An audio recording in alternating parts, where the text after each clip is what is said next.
पश्चिम बंगाल की राजनीति के अंदर आज के दौर में अगर देखा जाए तो कमल खिलता हुआ नज़र आ रहा है और तृणमूल जिसको हम कह सकते हैं कि तीन पत्ती वाली कांग्रेस वहाँ से हटते हुए नज़र आ रही है। जड़ अपनी मजबूत रखने के बावजूद भी जो है तो तृणमूल कांग्रेस यहाँ पर जो है तो कामयाब नहीं हो पाई है। इसका श्रेय बहुत सारे लोग जो है तो इलेक्ट्रॉनिक वोटिंग मशीन को भी दे रहे हैं। लेकिन अगर देखा जाए तो भारतीय जनता पार्टी की सबसे अहम और इम्पोर्टेंट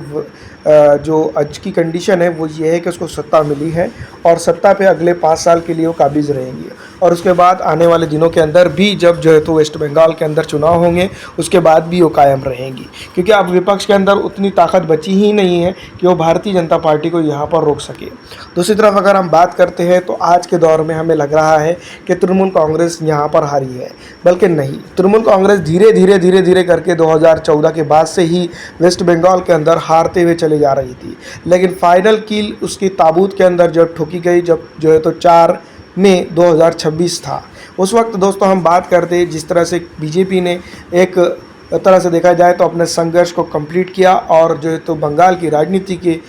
छोर पर अपने आप को मजबूत स्थिति में आज के दौर में स्थापित कर लिया है। वैसे अगर देखा जाए तो अब यह तो भारतीय जनता पार्टी इस इलाके के अंदर एक लंबी पारी जो है तो चुनाव की और राजनीति की खेलेंगी और इसके अंदर बहुत सारे खेल भी होंगे। जिस तरह से हम देख चुके हैं कि महाराष्ट्र के अंदर भारतीय जनता पार्टी ने क्या कुछ किया, उसके बाद जो तो अलग अलग स्टेट के अंदर हम देखते आए हैं क्या कुछ होता रहा है। लेकिन अगर हम बात करें तो इलेक्ट्रॉनिक वोटिंग मशीन की ही बात नहीं, जिस तरह से जनता और जिस तरह से जो है तो पॉलिटिकल थिंक टैंकर इसके ऊपर बात कर रहे हैं, वाकई में ये स्थिति नहीं है। अगर असल में बात की जाए तो 2014 के बाद से ही अगर हम बीजेपी की स्थिति बंगाल के अंदर जांचते और परखते हैं और देखते हैं तो यहाँ पर कुछ बहुत सारे ऐसे चीज़ें देखने को मिलेंगी। तो कुछ वक्त तक ऐसा लगता है या दिखाई देता है कि भारतीय जनता पार्टी को सीधी तौर पर पनपने का मौका सिर्फ और सिर्फ तृणमूल कांग्रेस ने ही वेस्ट बंगाल के अंदर दिया। ऐसा इसलिए क्योंकि हम अगर देखते हैं जब पूरा हिंदुस्तान 2014 के दौर में प्रधानमंत्री नरेंद्र मोदी को प्रधानमंत्री देखने की ख्वाहिश रख रहा था, जब अन्ना आंदोलन हुआ था, उस वक्त जो है सीधी तौर पर अगर देखा जाए तो एक संघर्ष मय रूप में जो तो भारतीय जनता पार्टी बंगाल के अंदर काम कर रही थी, कई छोटे बड़े नेताओं को लेकर साथ में आगे चढ़ रही थी। और जब 2014 के जब रिजल्ट आए लोकसभा के तो उस वक्त भारतीय जनता पार्टी को कांग्रेस को भारतीय जनता पार्टी ने सेंटर से उखाड़ के फेंका। वहीं अगर वेस्ट बंगाल की अगर बात करें तो वहाँ पर भी कुछ जगहों पर जो है तो कमल का फूल एक मजबूत स्थिति में खिल गया। कांग्रेस यहाँ पर बराबरी करने की कोशिश कर रही थी, लेकिन यहाँ पर तृणमूल कांग्रेस ने कांग्रेस को रिप्लेस कर दिया। दूसरी तरफ अगर हम बात करते हैं तो अगले बार जो है तो विधानसभा चुनाव होते हैं। विधानसभा चुनाव के उससे पहले की स्थिति को अगर हम देखते हैं तो कम्युनिस्ट विपक्ष में हुआ करता था, उससे पहले सत्ता में, फिर विपक्ष में, फिर तृणमूल कांग्रेस बीजेपी को वहाँ पर विपक्ष में लेकर आती है। यहाँ पर बीजेपी कम्युनिस्टों को ख़त्म करने की राजनीति में तृणमूल कांग्रेस चूक कर जाती है और बीजेपी यहाँ पर धीरे धीरे पनपना शुरू कर देती है। उसी तरह से जो तो हालात जब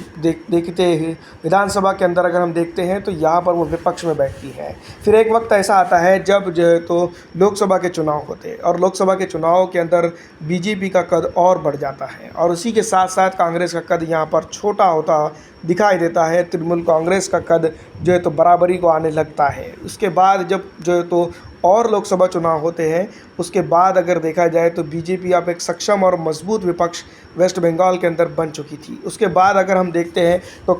तृणमूल कांग्रेस की अगर बात की जाए तो यहाँ पर वो बोनी साबित होने लगी थी, क्योंकि सेंट्रल का कंट्रोल बहुत सारी ताकतों के ज़रिए से जो है तो वेस्ट बंगाल के ऊपर प्रेशर बढ़ा रहा था और धीरे धीरे ये प्रेशर जो है तो ममता बनर्जी बर्दाश्त के बाहर हो चुका था। क्योंकि हम देख रहे हैं पूरे हिंदुस्तान के अंदर जिस तरह से भारतीय जनता पार्टी अगर किसी स्टेट को टारगेट करती है, वहाँ पर जीतने की उम्मीद रखती है, तो वो उसके लिए बहुत ज़्यादा मेहनत करती है। 2014 की प्लानिंग लेकर आज की कंडीशन में वो सक्सेस होते हुए दिखाई दी है। वहीं अगर हम बात करते हैं तो साम दाम दंड भेद की भी बात की जाती है। कई पॉलिटिकल थिंक टैंकर ये भी बात कहते हैं कि ममता बनर्जी को हर तरह से प्रेशराइज किया गया ताकि वो अपने काम ना कर सके। लेकिन दोस्तों ऐसा नहीं था, ये ऐसा बिल्कुल भी नहीं था, क्योंकि ममता बनर्जी भी पावर रखती है और वो एक स्टेट की जो फुल्ली रिकग्नाइज स्टेट है उसकी मुख्यमंत्री थी। तो दोस्तों यहाँ पर अगर हम देखते हैं तो पिछले माजी की गलतियों के चलते प्रधानमंत्री के दावेदारी पेश करने वाली ममता बनर्जी आज मुख्यमंत्री के पद पर भी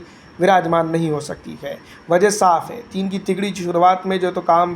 बिगाड़ना शुरू करती है अमित शाह JP नड्डा और प्रधानमंत्री नरेंद्र मोदी यहाँ पर लगातार दौरे करते रहे और उसके बाद जो है तो भारतीय जनता पार्टी को उस वक्त से यहाँ पर मजबूत करते रहे जब जो है तो यहाँ पर जो है तो स्थितियाँ और गंभीर होती रही। उसके बाद दोस्तों धीरे धीरे जो है तो आंदोलन और उसके बाद धीरे धीरे सोशल मीडिया और हर प्लेटफॉर्म के ऊपर जो है तो वेस्ट बंगाल की राजनीति को बताने और दिखाने लगी। सोशल मीडिया के साथ साथ जो है तो गोदी मीडिया ने भी बहुत अहम रोल प्ले किया। वहीं टीएमसी की अगर बात करें तो टीएमसी इसको दबाने में और इसको रोकने में नाकाम रही, क्योंकि वो कम्युनिस्टों को अपना दुश्मन समझती थी और कम्युनिस्टों को ख़त्म करने के लालच में जो तो बीजेपी कहीं ना कहीं पनपते नज़र आ रही थी। वहीं आज की कंडीशन में अगर हम देखते हैं तो कम्युनिस्टों का नाम लेवा तक जो है तो बहुत कम लोग बंगाल के अंदर दिखाई देते हैं, नतीजा के तौर पर आप देख सकते हैं। उसके बाद अगर आज हम देखते हैं कंडीशन तो टीएमसी विपक्ष में जाकर बैठ चुकी है, कांग्रेस का कोई नाम लेवा नज़र नहीं आ रहा है। तो यही हालात जो है तो देखने के लिए जो है तो टीएमसी कब से तैयारी कर रही थी, क्योंकि कम्युनिस्ट को ख़त्म करके जो है तो वो अपनी राजनीति चला रही थी। वहीं अगर हम बात करें तो आज की जो बेसिक कंडीशन है उसमें कहीं ना कहीं भारतीय जनता पार्टी को सीधी तौर पर या इनडायरेक्ट तौर पर जिसको हम कह सकते हैं वहाँ पर सीधा सीधा हाल जो है तो सपोर्ट या फिर जो है तो इसको कांग्रेस का भी रहा है। भारतीय जनता पार्टी ने जो है तो यहाँ पर अपना संघर्ष किया और कई कार्यकर्ता भी और कई जो है तो लीडरान ने जो है तो यहाँ पर अपने आप पे बहुत कुछ सहा। उसके बाद वेस्ट बंगाल की राजनीति में वो मजबूत स्थिति में आए। आज की कंडीशन में अगर हम देखते हैं तो केरला की हम एक बेहतरीन मिसाल देख सकते हैं कि बीजेपी का आज या फिर आज से कुछ अरसे पहले से यहाँ पर संघर्ष शुरू हो चुका है। आज के 10 या 15 सालों के बाद अगर हमारे और आप ज़िंदा रहे तो देखेंगे कि बीजेपी यहाँ पर जो है तो सत्ता में आ जाएगी और उसके बाद तमिलनाडु का भी नंबर रहेगा दोस्तों। लेकिन दोस्तों इससे कोई फ़र्क नहीं पड़ता है, क्योंकि भारतीय जनता पार्टी भी की राजनीति भी एक अपनी तर्ज की राजनीति है। और दूसरी तरफ अगर देखा जाए तो यहाँ पर की जो मौजूदा जो पॉलिटिकल पार्टियाँ हैं आज के दौर में केरला में अगर हम देखते हैं तो कांग्रेस वहाँ पर बीजेपी को सपोर्ट करेंगी लेफ़्ट को ख़त्म करने के लिए, और यूडीएफ जो है तो वहाँ पर मजबूत होगा बीजेपी के ज़रिए, और बीजेपी फिर बाद में जब ख़त्म करेगी कांग्रेस को। ये भी देख लेना आने वाले दिनों के अंदर इसी तरह के हालात कुछ पैदा हो सकते हैं और बीजेपी केरला के अंदर जो तो हो सकता है कि जब योगी आदित्यनाथ के हाथों में बीजेपी होगी तब वहाँ पर जो है तो अपना डंडा और झंडा गाड़ देंगी। फिलहाल दोस्तों बीजेपी के हाथ में जो है तो वेस्ट बंगाल आ चुका है और मुझे नहीं लगता कि आने वाले दिनों तक में कोई जो है तो कांग्रेस हो या तृणमूल कांग्रेस हो इसको वापस लेने की ख्वाहिश रखती होगी, क्योंकि कांग्रेस के अंदर उतना दमखम बचा ही नहीं है। और तृणमूल कांग्रेस ममता बनर्जी के बाद क्या जो है तो आगे बढ़ेंगी या नहीं, ये तो आने वाला वक्त ही बताएगा। लेकिन फ़िलहाल दोस्तों ये बात ज़रूर कही जा सकती है कि मौजूदा दौर में वेस्ट बंगाल के अंदर बीजेपी का परचम लहरा चुका है और इसका सपोर्टर हो सकता है कि कांग्रेस हो। लेकिन दोस्तों बेसिक तौर पर अगर हम बात करें तो 2014 के बाद का संघर्ष अब रंग लाया है। फिलहाल इस वीडियो में इतना ही। अच्छी लगने पर लाइक करके शेयर ज़रूर कर दीजिएगा। वीडियो देखने के लिए आपका शुक्रिया।